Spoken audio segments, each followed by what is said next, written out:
భారతదేశంలో ఒక ప్రధానమైన సమస్య అగ్రికల్చరల్ రెసిడ్యూ, పంట వ్యర్థాలు కావచ్చు, లేదా ఆర్గానిక్ వేస్ట్ కావచ్చు. ఏదైతే బయోమాస్ ఉంటుందో, ఆర్గానిక్ వేస్ట్ ఉంటుందో, అవన్నీ కూడా బర్న్ చేస్తే దానివల్ల విపరీతమైన గ్రీన్ హౌస్ గ్యాసెస్ రిలీజ్ అవుతాయి. విపరీతమైన కార్బన్ డైఆక్సైడ్ రిలీజ్ అవుద్ది. దీనివల్ల క్లైమేట్ చేంజ్‌కి, వాతావరణ మార్పుకి మనం కంట్రిబ్యూట్ చేసిన వాళ్ళం అవుతాం. మనందరికీ తెలుసు, ఢిల్లీ చుట్టుపక్కల రాష్ట్రాల్లో ఏదైతే స్టబుల్ బర్నింగ్ ఉందో, అంటే పంట పండి అయిపోయిన తర్వాత ఆ రెసిడ్యూ మొత్తం బర్నింగ్ ఉందో, దానివల్లే ఢిల్లీలో ఎయిర్ పొల్యూషన్ పెరుగుతుందని కూడా అంటున్నారు. అంతేకాదు, దేశవ్యాప్తంగా కూడా ఈ వ్యర్థాలు ఏదైతే ఉన్నాయో, వ్యవసాయం నుంచి కానీ, ఆర్గానిక్ వేస్ట్ కానీ, ఇవన్నీ బర్న్ చేయటం వల్ల విపరీతమైన కార్బన్ డయాక్సైడ్ రిలీజ్ అవుద్దనమాట. మనకు తెలుసు, ఏది బర్న్ చేసినా సరే, ఏది నిప్పంటించినా కంబషన్ ప్రాసెస్‌లో ఆక్సిజన్‌తో రియాక్ట్ అయ్యి కార్బన్ డయాక్సైడ్ రిలీజ్ అవుద్ది. దాంతో విపరీతమైన పొల్యూషన్ రిలీజ్ అవుద్దనమాట. సో, దీన్ని ఆపడమే ఒక లక్ష్యంగా ప్రభుత్వం ఆలోచిస్తుంది. అందుకనే బయోచార్ డిస్కషన్‌లో ఉందనమాట. ఏంటి బయోచార్?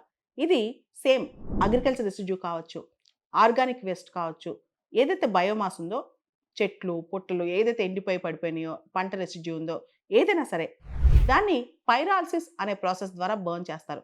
దీనివల్ల కార్బన్ డయాక్సైడ్ అనేది చాలా తక్కువ ప్రొడ్యూస్ అవుద్దనమాట. అంటే బర్నింగ్ ఆర్గానిక్ వేస్ట్ అట్ లో ఆక్సిజన్ లెవెల్స్, ఇదే పైరాలిసిస్. ఏదైతే చాలా లో ఆక్సిజన్ లెవెల్స్‌లో ఆర్గానిక్ వేస్ట్‌ని బర్న్ చేస్తే దాన్ని పైరాలిసిస్ అంటారనమాట. దీనివల్ల అట్మాస్ఫియర్‌లోకి కార్బన్ డయాక్సైడ్ అనేది రిలీజ్ అవ్వదనమాట. భారతదేశంలో 600 అంటే 600 million metric tons of agriculture residue, అంటే వ్యవసాయం పంటల నుంచి వ్యర్థాలు రిలీజ్ అవుతాయన్నమాట. దాదాపు 600 మిలియన్ మెట్రిక్ టన్స్. అదేవిధంగా మన దేశంలో 60 million tons, 60 million tons of municipal waste అనేది రిలీజ్ అవుద్ది. దీన్ని గనక మామూలుగా బర్న్ చేస్తే అదొక అన్‌సైంటిఫిక్ బర్నింగ్ అవుద్దనమాట.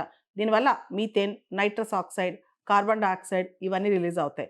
అదే సైంటిఫిక్‌గా బర్న్ చేస్తే గనక, మనం ప్రాపర్‌గా పైరాలిసిస్ అనే టెక్నాలజీ ద్వారా బర్న్ చేస్తే గనక బయోచార్, అంటే బూడిదే అనమాట. నల్లగా బూడిద ఉంటది కదా! అలా ప్రొడ్యూస్ అవుద్ది. ఈ బయోచార్ అనేది, దీనివల్ల ఏంటంటే లాభం, మనకి కార్బన్ డయాక్సైడ్ అనేది అట్మాస్ఫియర్‌లోకి రిలీజ్ అవ్వదు. కాబట్టి గ్రీన్ హౌస్ గ్యాసెస్‌కి ఇది కంట్రిబ్యూట్ చేయదనమాట. సో, బయోచార్ భారతదేశంలో గనుక మనం ప్రాపర్‌గా బయోచార్ ప్రొడ్యూస్ చేయగలిగితే 15-26 మిలియన్ టన్స్ ఆఫ్ బయోచార్ అనేది మనం ప్రొడ్యూస్ చేయొచ్చు. దానివల్ల 0.1 గిగాటన్ ఆఫ్ కార్బన్ డయాక్సైడ్‌ని వాతావరణంలోకి ఎంటర్ అవ్వకుండా మనం చూసుకోగలం. ఏదైతే పైరాలిసిస్ మెథడ్ ద్వారా బయోచార్ మనం తయారు చేస్తామో, దానికి సంబంధించి ఏంటంటే వాతావరణంలో, అట్మాస్ఫియర్‌లో మనం తక్కువగా కార్బన్ డయాక్సైడ్ రిలీజ్ చేస్తాం అనమాట. ఎందుకంటే పైరాలిసిస్ మెథడ్ ద్వారా బయోచార్ గనుక ప్రొడ్యూస్ చేస్తే గ్రీన్ హౌస్ గ్యాసెస్ ఎమిట్ అవ్వవు, కార్బన్ డయాక్సైడ్ ఎమిట్ అవ్వదనమాట. సో, ఈ బయోచార్ అనేది దేనికి వాడొచ్చు? ముఖ్యంగా ఇది సాయిల్ ఫర్టిలిటీ పెంచడానికి వాడొచ్చనమాట. ఇది భూమి మీద జల్లితే నేల సారవంతం అవుతదంట. ఈ బయోచార్ అనేది, ఈ బూడిదనేది ఏదైతే కాల్చేసి పైరాలిసిస్ మెథడ్ ద్వారా బయటకి తీస్తారో, దీనివల్ల సాయిల్ హెల్త్ కూడా పెరుగుద్దంట. దాంతో పాటు ఈ సాయిల్‌లో వాటర్ రిటెన్షన్ కెపాసిటీ కూడా, అంటే తేమని ఎక్కువ కాలం రిటైన్ చేసుకోగలదంట. బయోచార్ చల్లితే ఆ భూమి మీద తేమ ఎక్కువ కాలం ఉంటదనమాట. దాంతో పాటు బయోచార్‌తో బ్రిక్స్ కూడా తయారు చేస్తారు. ఈ బ్రిక్స్ కూడా ఎకో ఫ్రెండ్లీ బ్రిక్స్ అనమాట. సో, ఇవి చాలా ఇంపార్టెంట్. బయోచార్, ఇప్పుడు ఎకో ఫ్రెండ్లీ బిల్డింగ్స్ ఇవన్నీ అంటాం గదా! సో, బయోచార్‌తో బ్రిక్స్ కూడా తయారు చేస్తారనమాట. ఇది కూడా చాలా ఇంపార్టెంట్. సో, బయోచార్ అనేది బ్రిక్స్, ఇటుకలు తయారు చేయడంలో వాడొచ్చు. సాయిల్ ఫర్టిలిటీ కోసం వాడొచ్చు. ఈవెన్ బయోచార్ నుంచి బయో ఆయిల్ కూడా తీస్తారంట. దాంతో పాటు బయోచార్‌తో సిన్ గ్యాస్ కూడా తయారు చేయొచ్చంట. ఎస్‌వీఎన్ సిన్ గ్యాస్ అని. దీనివల్ల ఎలక్ట్రిసిటీ జనరేట్ అవుద్దంట. సో, బయోచార్ అనేది కార్బన్ సింక్ కూడా, అంటే కార్బన్ డయాక్సైడ్‌ని కూడా సింక్ చేసుకుంటదనమాట. కాబట్టి బయోచార్ ప్రొడక్షన్ మీద భారతదేశం దృష్టి పెట్టాలి. ఎందుకంటే భారతదేశంలో విపరీతమైన ఆర్గానిక్ వేస్ట్ వస్తుంది.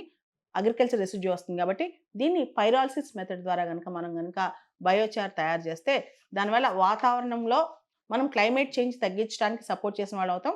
అదే విధంగా బయోచార్‌ని అనేక టెక్నాలజీస్‌లో మనం వాడుకోవచ్చనమాట. అయితే బయోచార్‌ని ప్రొడ్యూస్ చేయడం, ఈ పైరాలిసిస్ టెక్నిక్ అనేది చాలా కాస్ట్‌లీ.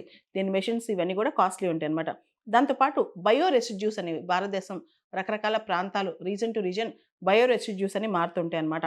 అన్ని పంటలకి, అన్ని ప్రాంతాల్లో ఒకే విధమైన రెసిడ్యూ రాదు. దాంతో పాటు బయోచార్ ప్రొడక్షన్ మీద దృష్టి పెడితే ఎంప్లాయ్‌మెంట్ జనరేషన్ పెంచొచ్చు. కానీ దీనికి చాలా టెక్నిక్స్, టెక్నాలజీ అవసరం అని అంటున్నారు.